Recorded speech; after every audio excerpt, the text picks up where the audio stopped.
Bienvenue à Cugnaux.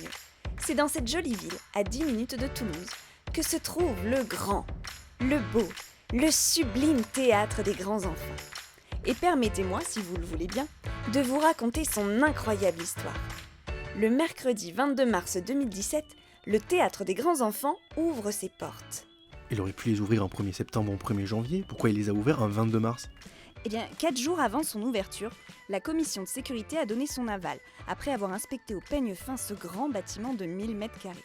Et quelques jours après, Laure Valentin, directrice du théâtre, est lauréate du réseau Entreprendre. Alors ce fameux 22 mars, le théâtre était prêt à ouvrir, donc pourquoi pas ? Et c'est pas comme si les fondateurs avaient eu leur deuxième enfant 9 mois avant. C'est vrai. Ce mois de mars 2017, Laure Valentin et Steve Moon s'en souviendront toujours. Mais revenons quelques années en arrière, car c'est bien avant ce jour d'ouverture que l'histoire entre Laure, Steve et ce bâtiment a commencé.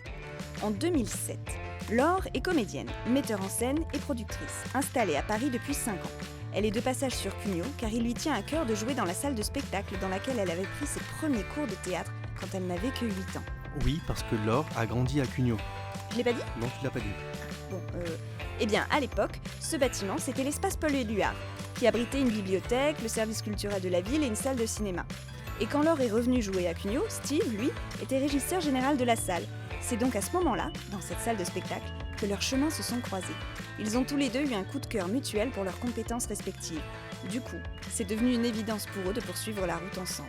La route, là où on va, on n'a pas besoin de route. Qu'est-ce que ça vient faire là, ça ? C'est dans Retour vers le futur, t'as pas la référence ? Oui, bon, bref. Ils ont poursuivi leur route ensemble. Et donc, ça les a menés où ? À Paris, où ils ont continué leur carrière. Ok, et le théâtre des grands enfants Ah oui, c'est vrai. Eh bien, quelques années plus tard, leur est venue cette idée d'ouvrir leur propre théâtre dans la région toulousaine. Et alors là, ça devient pétillant. Après beaucoup de recherches, c'est à la mairie de Cugnaux qu'ils présentent et proposent leur projet culturel de lieu dédié au spectacle vivant. Ils apprennent alors que l'espace Paul Éluard, dans lequel Laure avait découvert le théâtre petite et dans lequel Laure et Steve se sont rencontrés, est à vendre. Et qu'un promoteur immobilier s'y intéresse de près. Donc là, Laure a dit « Ok, on l'achète ».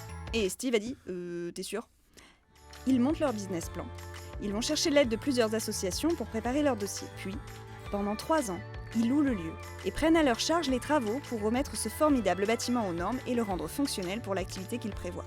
Au bout de ces 3 ans de location, ils sont prêts à acheter le bâtiment qui devient alors une structure culturelle entièrement privée dédiée à l'univers du spectacle. Pas mal. Puis dans 1000 mètres carrés, il y a de quoi faire. Le théâtre des grands enfants, c'est une immersion dans le monde du spectacle, avec 2 salles, le grand théâtre et le petit théâtre. Oui, parce que Laure, elle dit toujours « Ça sert à rien d'avoir un théâtre si on ne peut pas avoir un espace pour proposer des jeunes talents. Des gens qui ont besoin de se faire la main. Et le grand théâtre, il est trop grand !» Avec un restaurant dans lequel on peut déguster de bons petits plats faits maison. Et l'occasion pour Laure de boire 47 cafés par jour. Ah ouais, tu la balances. Ouais. Avec une costumerie dans laquelle Marie Lassignardi, créatrice textile, œuvre par son talent dans les productions du théâtre, écrit par Laure, devenue sa complice de tous les jours. Un studio de répétition multi-activités. Le théâtre des grands enfants, c'est aussi une école de théâtre qui s'est développée au cours de ses 5 premières années et qui accueille en 2022 environ 200 élèves de 3 ans jusqu'à l'âge adulte. En 5 ans d'ouverture... Oui, enfin, dont 2 ans de crise sanitaire quand même. 3 ans alors ? Bref, depuis son ouverture, le théâtre des grands enfants accueille entre 2 et 7 spectacles par jour. Pardon ? 2 et 7 spectacles par jour. Par jour ? Ce qu'il faut satisfaire plein de publics différents. Les crèches, les scolaires, les entreprises, les particuliers, les couples, les familles, les célibataires et plein d'autres événements comme des anniversaires. Ah ouais ? Et des mariages. Non. Certains disent qu'au théâtre des grands enfants, rien n'est impossible. D'ailleurs, le théâtre des grands enfants s'est rapidement mis à produire ses propres spectacles. Laure à l'écriture et à la mise en scène, Steve à la création son et lumière, Marie pour les costumes et décors textiles. C'est ainsi que sont nées Véranta, Alouette, enfin dans ma tête d'Alouette, Alouette fête Noël et Alouette à la montagne. La reine des petites souris, sorcière mode d'emploi, Noël avec des L et un E, Sarah, le serpent qui voulait devenir artiste, les cadeaux de Lou, le voyage de Chloé, Toc l'écureuil aux yeux noisettes, le concert du Père Noël, Méchante, pour ne parler que des productions jeunes publics. Pour les plus grands, c'est d'abord Splendide, puis Talent et enfin Viens chez moi, j'habite chez ma fille, qui sont nés aux grands enfants. Et la famille va bientôt s'agrandir car 3 spectacles sont en cours de création. Alors on se donne rendez-vous très bientôt au Théâtre des Grands Enfants.